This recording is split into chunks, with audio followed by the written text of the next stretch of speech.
Então, pessoal, hoje nós temos aqui um grande amigo, uma figura muito agradável de se conversar, que é o professor Olivieri, né? E ele vai nos ajudar a como trabalhar com finanças, com o nosso escritório. E essa entrevista certamente vai servir para muita gente, para advogados e até outras profissões.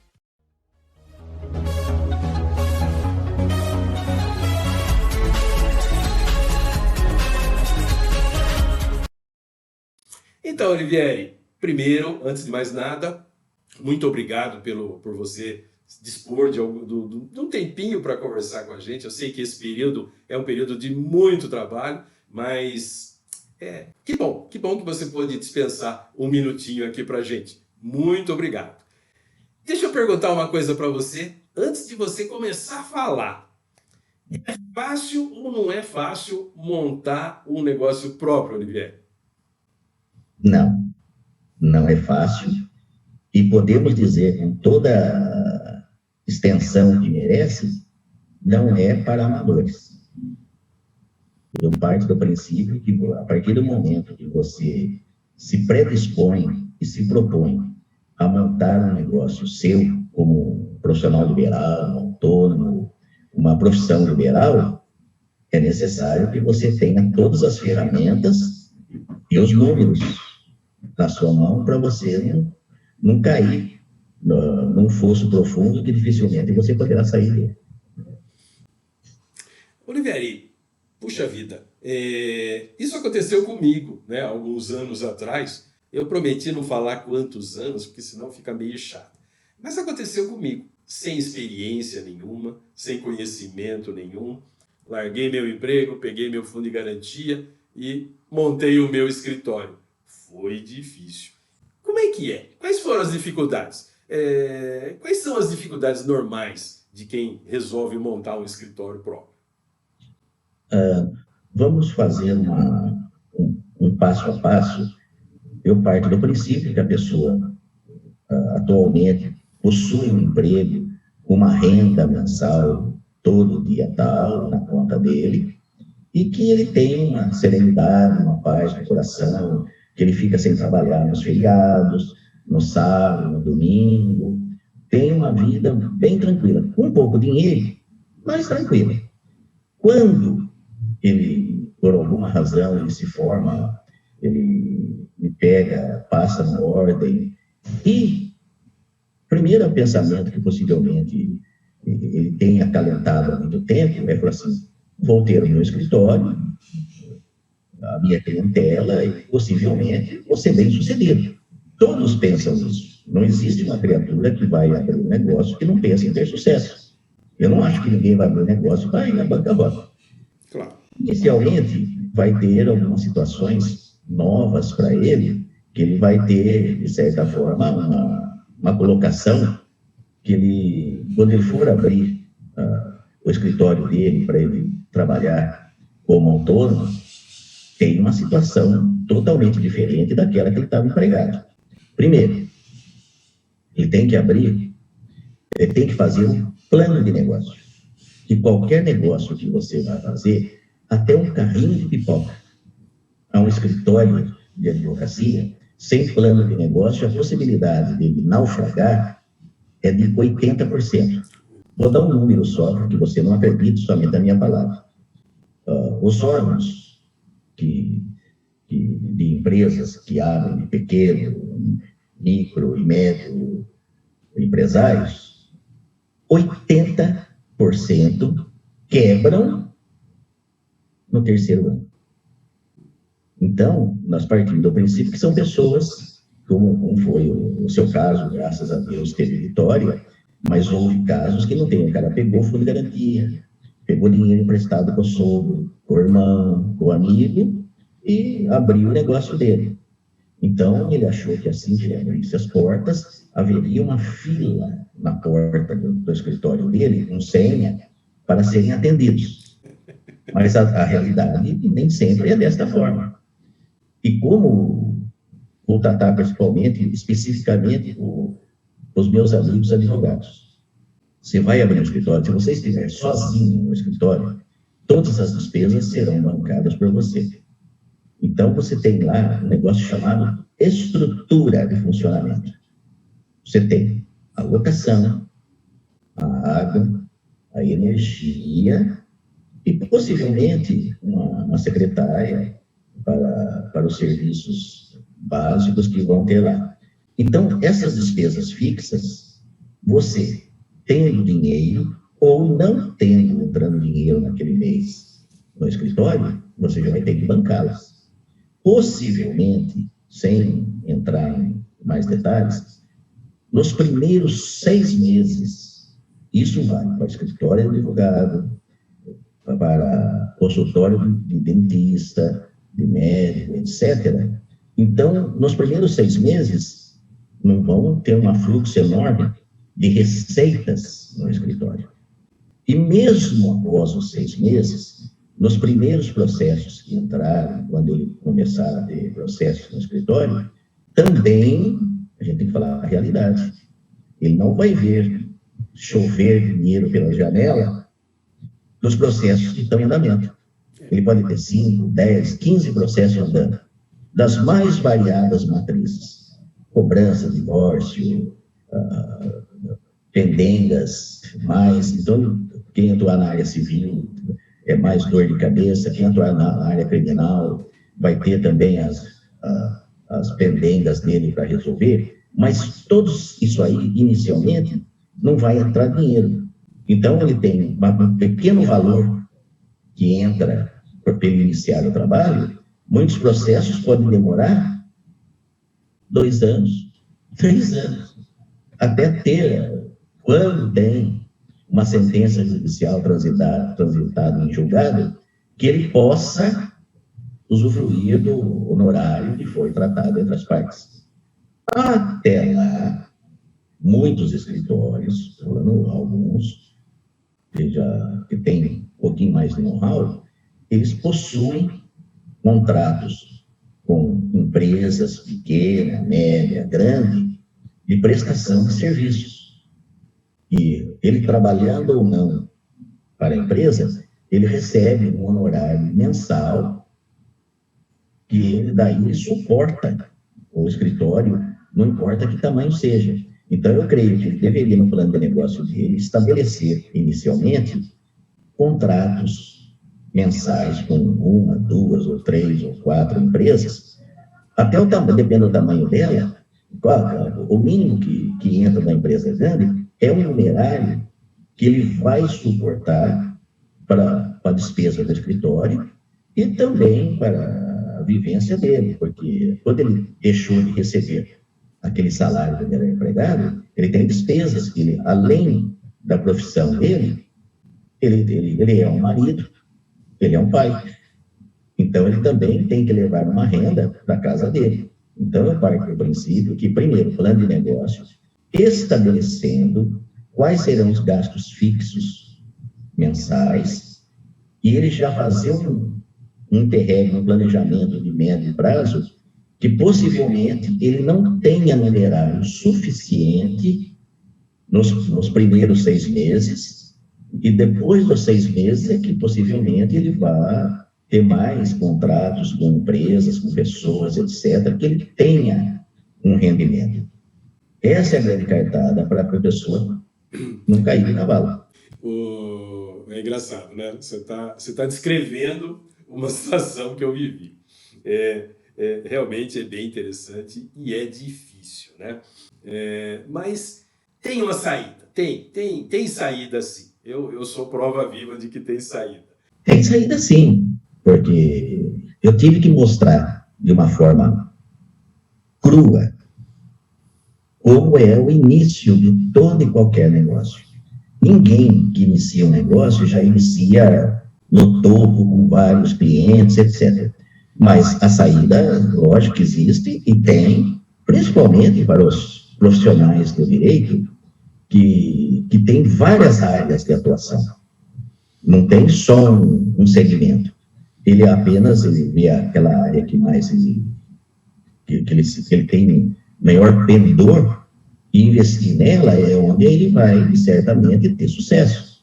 Eu parto do princípio que ele fez o plano de negócio dele, se precaviu para aquele período que ele vai ter seca, que ele vai ter que ter uma outra fonte de renda para ele ir sobrevivendo, porque os escritórios, a partir do princípio, quando eles já estão em torno passando 6 meses, um ano, que ele já começa a ter um fluxo de caixa dentro do escritório, e geralmente, quando ele... A boa situação diz que se ele se junta com mais profissionais para dividirem as despesas, daí não fica somente uma situação penosa para arcar com todos os custos. Agora, tendo mais gente, porque normalmente o advogado, cada um vai numa parte, um na área criminal, outro na parte civil, outro na parte de família, cada um é especialista numa área. Eu não estou dizendo que um advogado não faça todas as áreas, mas cada um que faça uma área bem feita, acredito que ele vai obter muito sucesso, porque ele é um especialista naquele nicho de especialidade do direito, que são muitos nichos. Perfeito, é isso mesmo. Parte do princípio que todo o dinheiro que ele vai amealhando ao longo do seu trabalho, e dinheiro é um negócio extremamente sério, muito sério. Tanto que é sério que o cara tem que separar qual dinheiro é do escritório e qual dinheiro é dele. Ele estabelecer, entrou lá, de repente ele teve um sucesso enorme num processo, entrou 100 mil reais para ele. Só que os 100 mil reais não significa que vai pegar 100 mil reais, pôr no bolso dele e falar, ó, a partir de agora eu estou bonito na fita.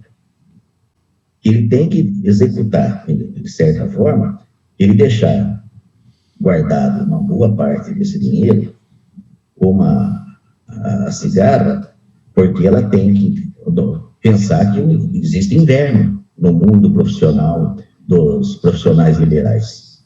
Então, não é todo dia que entra um processo que ele ganha um honorário de 100 mil reais, 50 mil, 30 mil. Mas é isso. Inclusive, quando eu comecei, havia ainda essa situação, em que a gente ficava esperando aquela grande causa que iria resolver todos os nossos problemas financeiros. Mas, na verdade, essa grande causa não existe. É como você falou.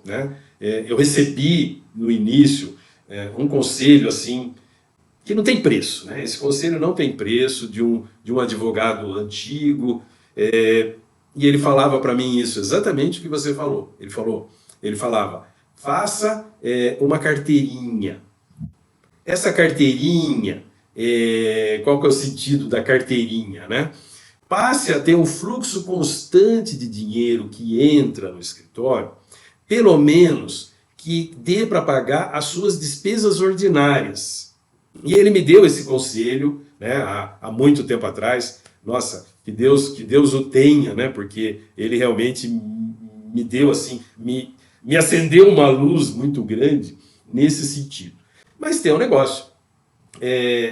Como é que a gente vai obter esse fluxo de dinheiro constante? A sugestão que você deu aí, que é excelente, eu usei e deu muito certo, faça negócio, faça um contrato com uma empresa, com 2 empresas, com algum cliente que tenha muita necessidade, mas não esqueça, ofereça para ele a contraprestação. Então, se você for trabalhar com uma empresa metalúrgica, procure saber o que uma empresa metalúrgica precisa. Ela tem muitos empregados, então procure conhecer a área trabalhista para você atender o seu cliente, coisa desse tipo. E aí você vai ter alguém que vai pagar uma mensalidade para você, e essa mensalidade vai ser muito útil para pagar as suas despesas, e você vai oferecer uma contrapartida boa, ou seja, vai ser um negócio onde todos vão ganhar.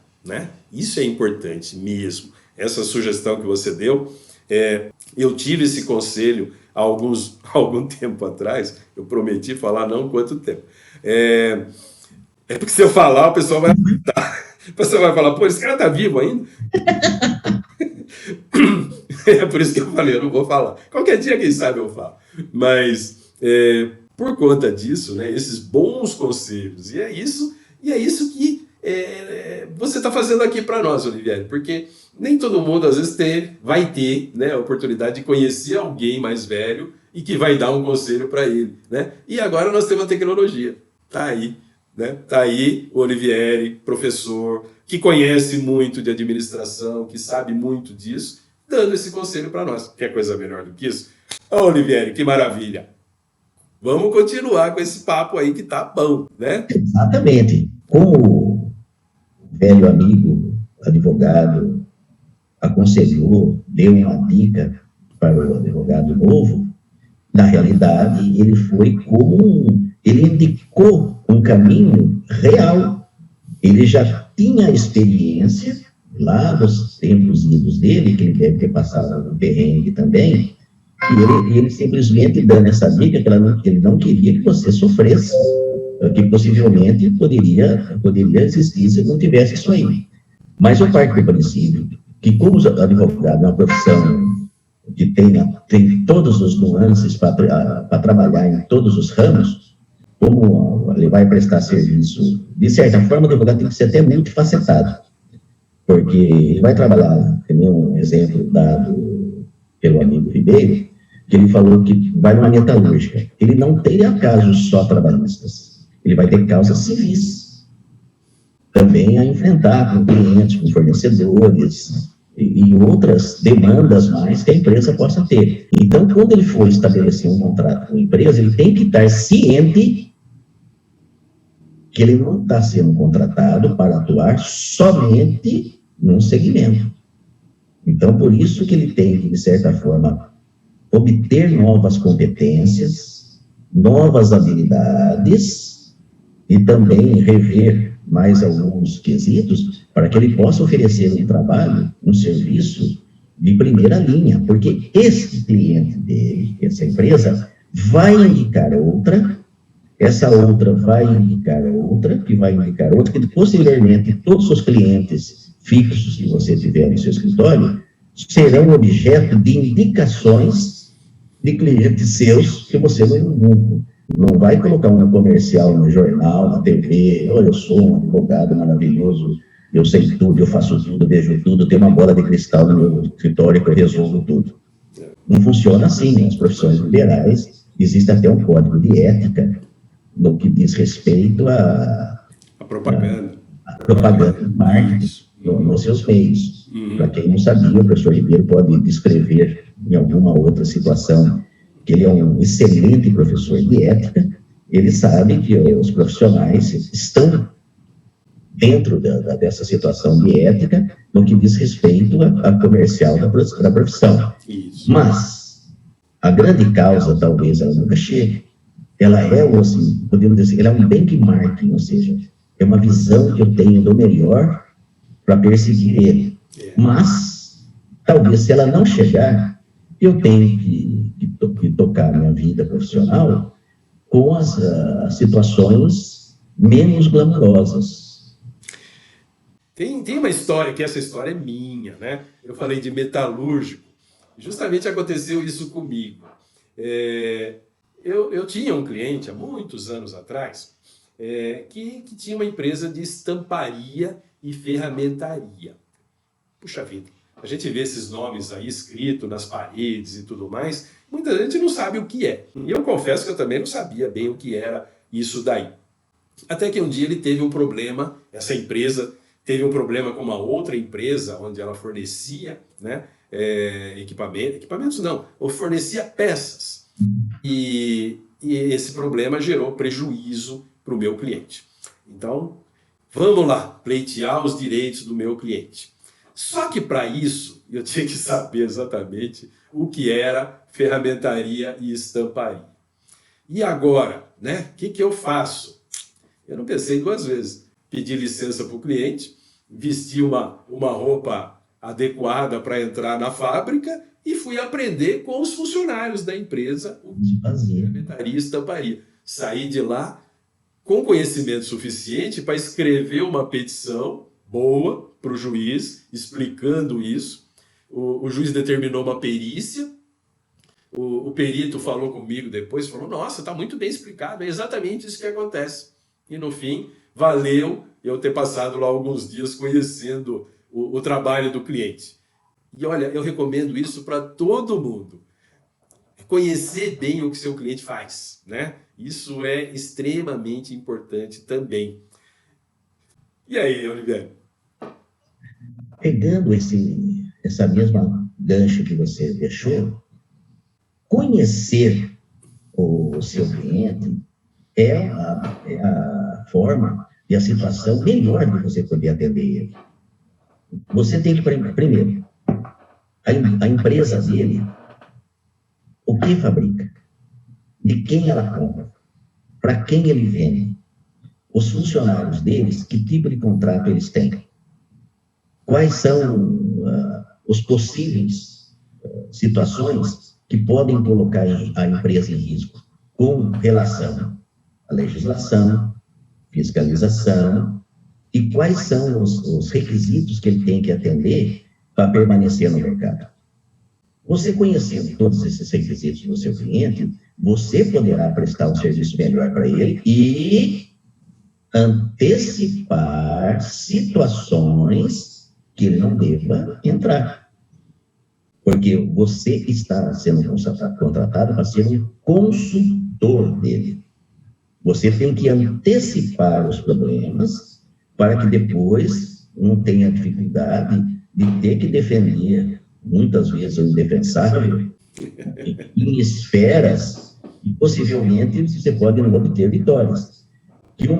Qualquer profissional, em qualquer ramo que ele esteja, ele não tem nem time de futebol, nem o Barcelona, o Real Madrid, eles ganham 100% das partidas. Apesar de todo aquele rol de craques melhores do mundo que eles têm no time deles. E a mesma coisa acontece com prestadores de serviço, com os profissionais liberais de direito. Possivelmente, quando um processo parece fácil, mas nessa vida nem tudo que reluz é ouro, ele tem que conhecer bem o cliente, antecipar seus problemas, para que ele depois não tenha que defender situações que ele sabe que as possibilidades de vitória são mínimas. Só que quando o seu cliente, mesmo sabendo que as chances de vitória são mínimas, e possivelmente ele seja penalizado no processo, ele tem que culpar alguém. E ao invés de ele culpar ele, ou alguém do casting dele que fez, é mais fácil ele culpar o prestador de serviço que está defendendo ele. Então, por isso que eu passo do princípio. Conheça o seu cliente que você está dando consultoria, vá aprender, como foi o professor Ribeiro, que teve essa essência de ir lá ter a humildade de entrar no chão de fábrica e verificar e aprender como é que eles fazem, que tipo de produto, de matéria-prima que usa, que não faz, o grau de dificuldade, de etc. Eu até gostei de fazer isso, viu? Foi bem interessante, viu? Foi bem legal. Aprender um negócio novo.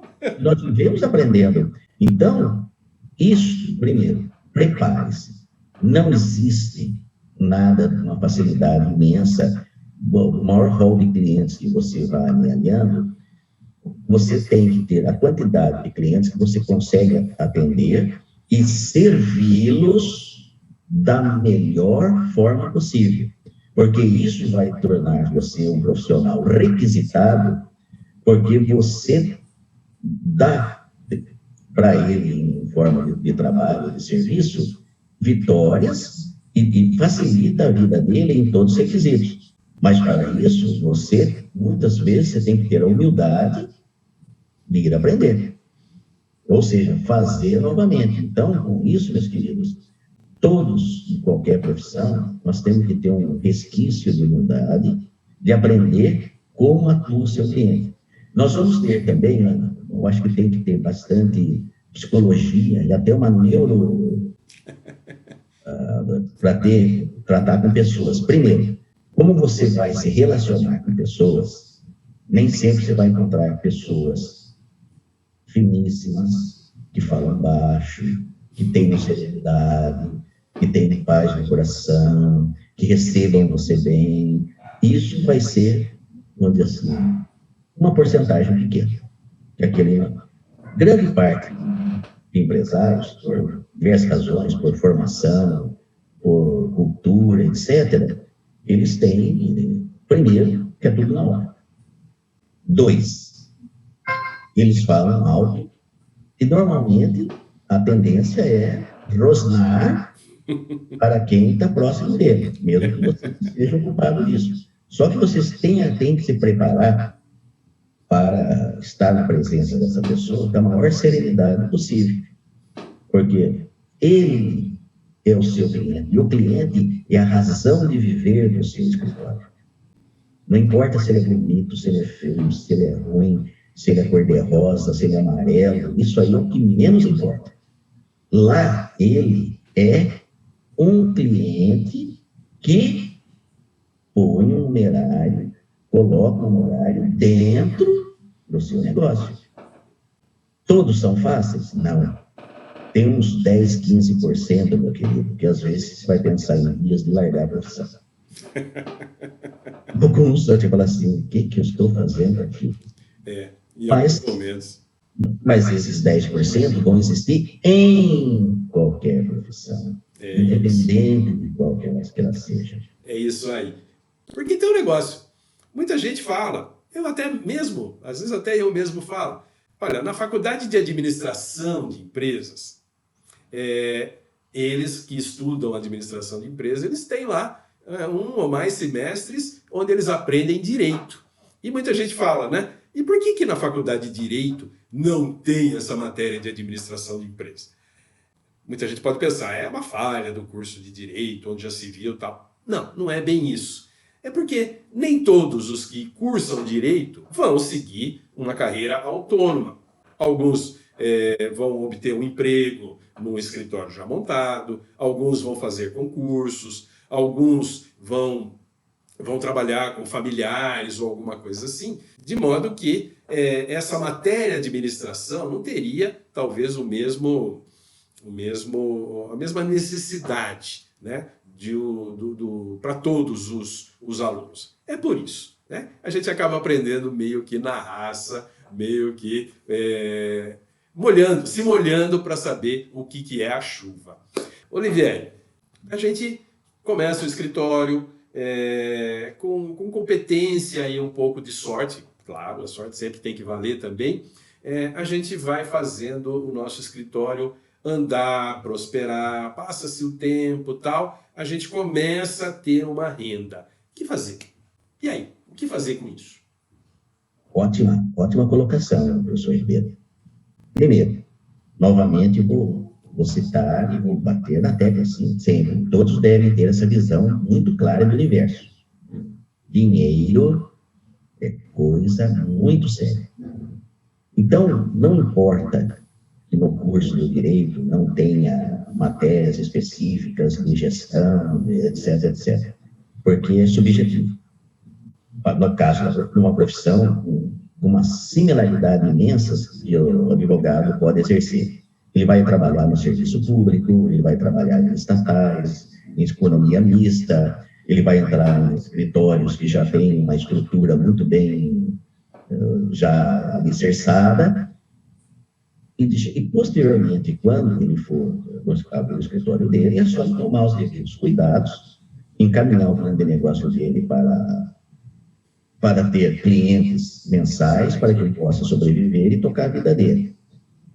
Mas nós temos que ter uma visão clara, independente de quem é profissional liberal, ele sabe que vai ter meses muito bons, excelentes, alegres e triunfantes.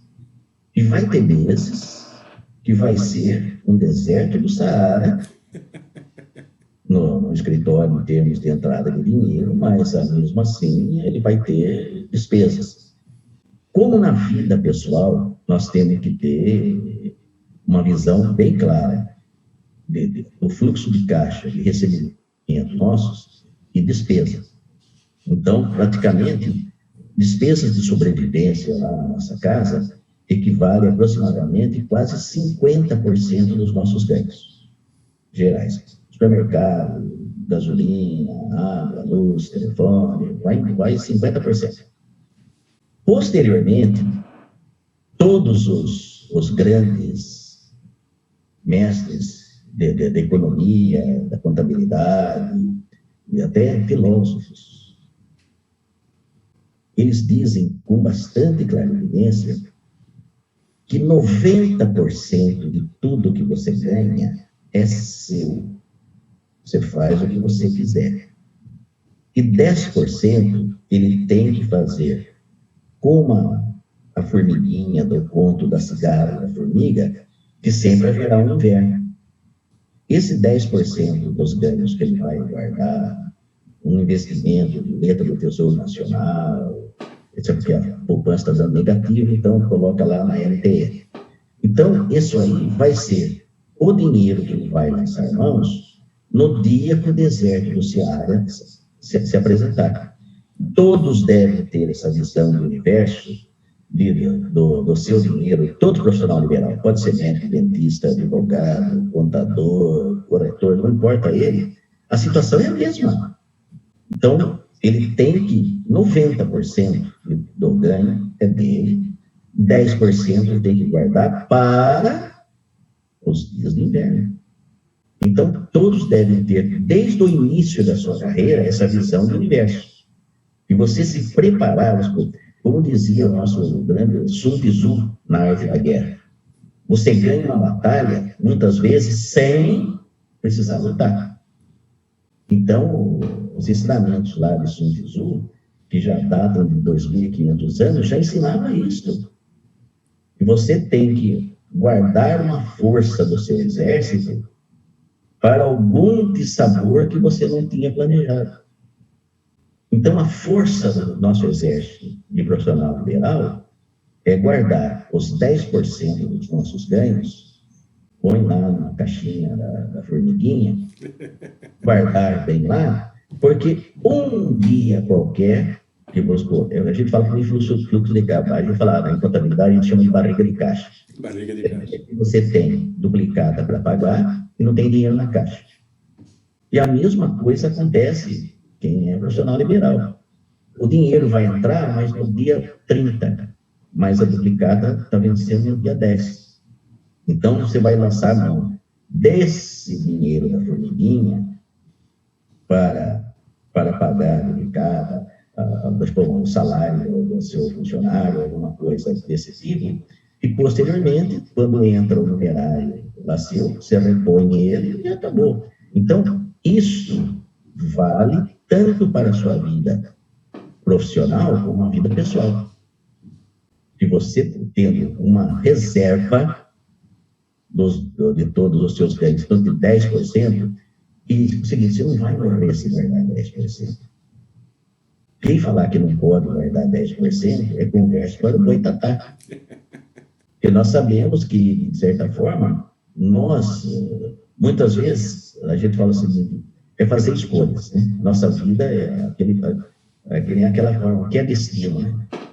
Destino é a soma das nossas escolhas.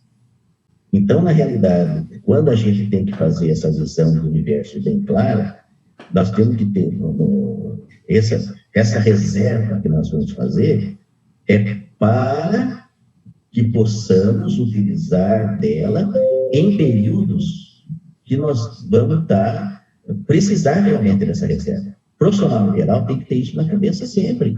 Tem que ter essa visão do universo. Isso é um ensinamento que data de 2.500 anos. Faz tempo. Então, nós temos que, quando você iniciar sua vida profissional, você está recebendo dicas através dessa entrevista feita pelo professor Ribeiro, que você vai lembrar daqui a 10, 15 anos, vocês vão falar, olha, aqueles dois coroas tinham razão. Muitos vão lembrar-se, talvez a gente nem esteja mais sobre a Terra, mas ensinamento é algo que você leva para o resto da sua vida e ninguém tira de você. Então, isso. o que está sendo feito nessas entrevistas é dar ensinamento de forma gratuita para quem quiser receber, e certamente vão se aproveitar muito delas. Esse sempre foi o objetivo, né? Eu acho que eu e você fazemos isso normalmente em salas de aula, né? E a gente está aproveitando essa plataforma espetacular, né? Que é a internet, e expandir um pouquinho essa nossa base, né? Esse nosso ensinamento. Porque, logicamente, o que a gente quer é que todo mundo fique bem, né? Porque se todo Exatamente. mundo fica bem, nós, eu e você, Olivier, ficamos bem também, né? Certamente é isso. Então, eu queria, para a gente terminar aqui, agradecer muito a disponibilidade do amigo Olivieri, que usou um tempinho aí para dar essa dica muito boa para quem está começando, ou para quem já está bastante na estrada. Essas dicas foram preciosas e eu só tenho mesmo que agradecer e torcer para a gente ter a oportunidade de conversar mais um pouquinho daqui a algum tempo. E de preferência, presencialmente, né, Olivier? Ou também, estou com muita saudade das dos nossos diálogos na sala dos docentes presenciais, aonde ali parecia uma tábua redonda, grandes cérebros, né? Cada um na sua especialidade, mas todos ofertando sempre um naco de sabedoria. Eu aprendi muitas coisas, as nossas amigas da área da saúde, da enfermagem, o pessoal do direito, o pessoal da engenharia, de Verdade. qualquer forma, cada um contribui. E, meu avô já dizia uma coisa, professor, todo homem que eu conheço, ele é superior a mim em alguma coisa. E isto eu tenho que aprender com ele. Então, nós É vamos isso. ad eterno aprendendo. Aprendendo. Olivier, um grande abraço, um grande prazer em revê-lo e a gente vai se ver o quanto antes, tá bom? Perfeito, então. Obrigado, professor. Tudo Muito bom. obrigado. Até logo.